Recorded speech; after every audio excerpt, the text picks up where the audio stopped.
দিন কত তাড়াতাড়ি কেটে যায় তাই না? এই তো সেদিন আমরা কলেজে ভর্তি হলাম। সেরকম চিনতাম না, কিন্তু তার মধ্যে থেকে একজন হয়ে উঠলো আমার সব থেকে কাছের বান্ধবী। তো তারই ছিল আজকে বিয়ে। ভাবতেই কেমন যেন অবাক লাগছে। তো তার জন্যই আমরা দল বলে চলে গিয়েছিলাম ওর বিয়েতে। সময় কত তাড়াতাড়ি কেটে যায় বলো তো। আর এই যে আমার সেই বান্ধবীটি, ওকে এমনিতেই মিষ্টি দেখতে, আর আজকে আরো বেশি সুন্দর লাগছিল। পুরো বিয়ের অ্যারেঞ্জমেন্টটাই হয়েছিল চার্চে। আর এরকম চার্চে বিয়ে দেখা এটা আমার কাছে একদম নতুন একটা এক্সপিরিয়েন্স, একদম অন্যরকম একটা ফিলিংস হচ্ছিল। কারণ খ্রিস্টান বিয়ে আমি এর আগে কখনো দেখিনি, তো ভালোই লাগছিল দেখতে। একের পর এক ওদের সমস্ত রিচুয়ালস গুলো হলো, and finally she is married.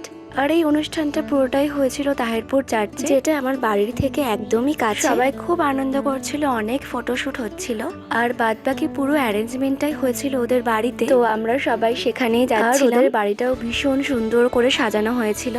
ওদের বাড়িতে আমি এতবার গেছি, কিন্তু আজকে একদম অন্যরকম লাগছিল। দারুণ সুন্দর হয়েছিল ডেকোরেশনটা। তারপরে আমরা বসে কিছুক্ষণ ওদের জন্য ওয়েট করছিলাম। ওরা চলে আসার পর সবাই ওদেরকে আশীর্বাদ করছিল। ওদের সঙ্গে দেখা করার পর আমরা লাঞ্চের জন্য বসে পড়েছিলাম। তো এই যে আমরা তিনজনই খাওয়ার জন্য বসে পড়েছি। আর কিছু একটা বিষয় নিয়ে আমরা খুব হাসাহাসি করছি। কাকু কাকিমা প্রত্যেকে ভীষণ ভালো ছিল, প্রত্যেকের সঙ্গে দেখা হয়ে খুব ভালো লাগছিল। আমরা খেতেও বসে পড়েছি। খাওয়া দাওয়া শেষ করে ওর সঙ্গে দেখা করে অনেকটা ভালো লাগা নিয়ে বাড়িতে ফিরলাম। চলো আজকের মতো বাই, সবাইকে দেখা হচ্ছে পরের ভিডিওর সঙ্গে।